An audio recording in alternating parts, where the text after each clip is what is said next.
Assalamualaikum warahmatullahi wabarakatuh. Saya Amila Rodotul Askia, mahasiswi IAIN Pasca Sarjana, akan mempresentasikan manajemen mutu berbasis sekolah. Baik, langsung saja. Yang pertama kita masuk pada pengertian. Secara umum, mutu adalah gambaran dan karakteristik menyeluruh dari barang atau jasa yang menunjukkan kemampuannya dalam memuaskan kebutuhan yang diharapkan atau yang tersirat. Pengertian mutu dalam konteks pendidikan mencakup input, proses, output, dan outcome. Fazly Jalal dan Dedi Supriyadi menyatakan bahwa MBS adalah bentuk alternatif sekolah sebagai hasil dari desentralisasi pendidikan. MBS pada prinsipnya bertumpu pada masyarakat dan sekolah serta jauh dari birokrasi dan sentralistik.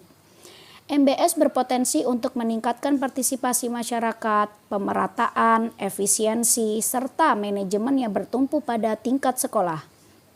Menurut Myers dan Stonehill, MBS adalah strategi untuk memperbaiki pendidikan dengan mentransfer otoritas pengambilan keputusan secara signifikan dari pemerintah pusat dan daerah ke sekolah-sekolah secara individual dengan memberi kepala sekolah, guru, siswa, orang tua, dan masyarakat untuk memiliki kontrol yang lebih besar dalam proses pendidikan dan memberikan mereka tanggung jawab tentang dana, personel, dan kurikulum. Selanjutnya, karakteristik manajemen mutu berbasis sekolah. Nah, karakteristik manajemen mutu berbasis sekolah di sini ada 4, yaitu meliputi input, proses, output, dan outcome. Input pendidikan adalah segala sesuatu yang harus tersedia karena dibutuhkan untuk berlangsungnya proses. Sesuatu yang dimaksud berupa sumber daya, perangkat lunak, serta harapan-harapan sebagai pemandu bagi berlangsungnya proses. Input sumber daya meliputi sumber daya manusia, kepala sekolah, guru, staf, dan siswa. Input perangkat lunak meliputi struktur organisasi sekolah, peraturan perundang-undangan, deskripsi tugas, rencana program, dan lain sebagainya.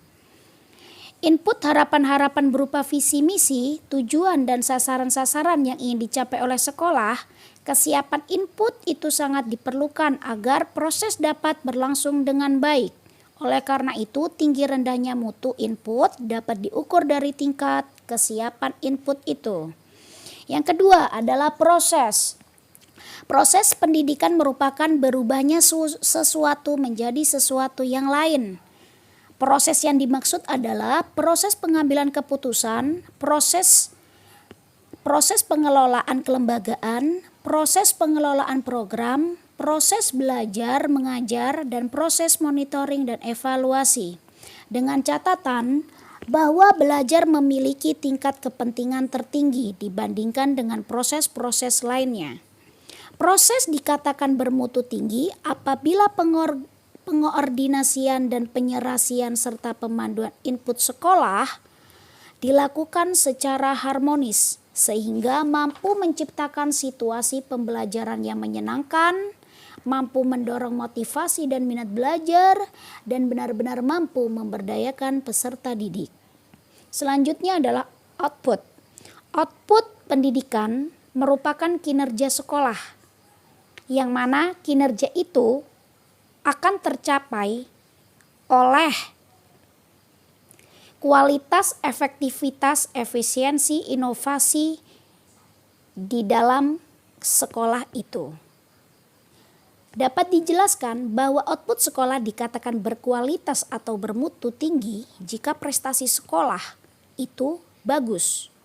Jadi, mutu sekolah dipengaruhi oleh banyak tahapan kegiatan yang saling berhubungan, dari proses, perencanaan, pelaksanaan, dan pengawasan.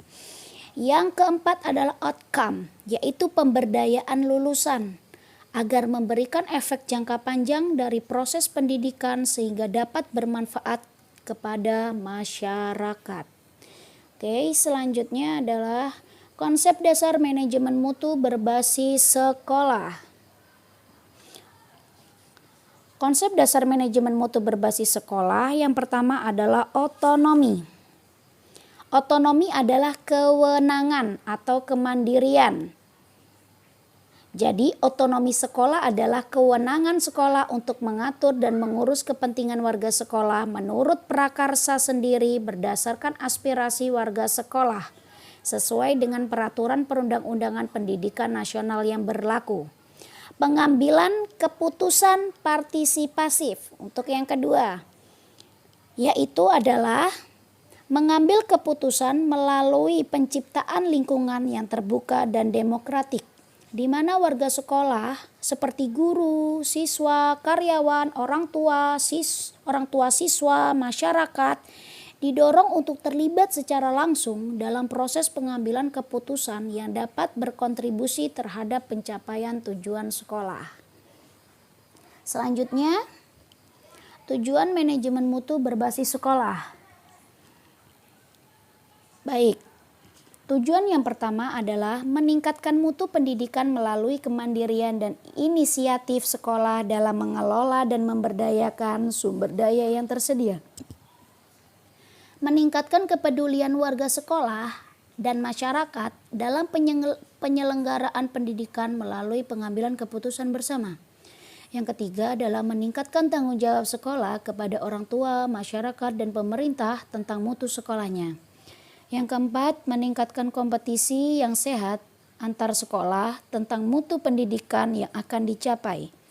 Menggalang kesadaran masyarakat sekolah untuk ikut serta secara aktif dan dinamis dalam menyukseskan peningkatan mutu pendidikan.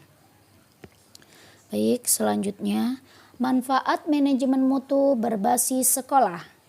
Adapun manfaat manajemen mutu berbasis sekolah ialah memungkinkan orang-orang yang kompeten di sekolah untuk mengambil keputusan yang akan meningkatkan pembelajaran. Memberi peluang bagi seluruh anggota sekolah untuk terlibat dalam pengambilan keputusan penting. Selanjutnya, ketiga, mendorong munculnya kreativitas dalam merancang bangunan program pembelajaran. 4. Meningkatkan motivasi guru dan mengembangkan kepemimpinan baru di semua level.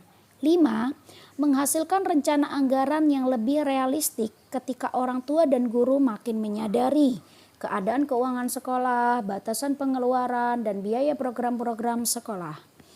6. Mengarahkan kembali sumber daya tersebut untuk mendukung tujuan yang dikembangkan di setiap sekolah.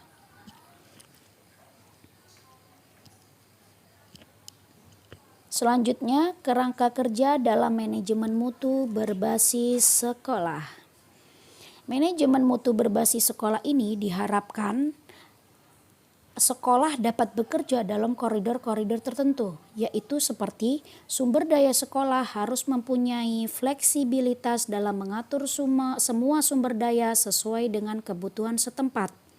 Selain pembiayaan operasional atau administrasi, pengelolaan keuangan harus ditunjukkan untuk memperkuat sekolah dalam menentukan dan mengalokasikan dana sesuai dengan skala prioritas yang telah ditetapkan untuk proses peningkatan mutu.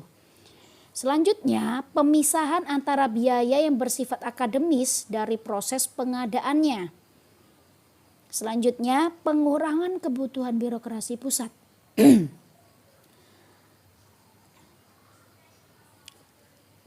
Pertanggungjawaban akuntability. Sekolah itu dituntut untuk memiliki akuntabilitas, baik kepada masyarakat maupun pemerintah. Hal ini merupakan perpaduan antara komitmen terhadap standar keberhasilan dan harapan orang tua dan masyarakat. Ketiga, kurikulum berdasarkan kurikulum standar yang telah ditentukan secara nasional.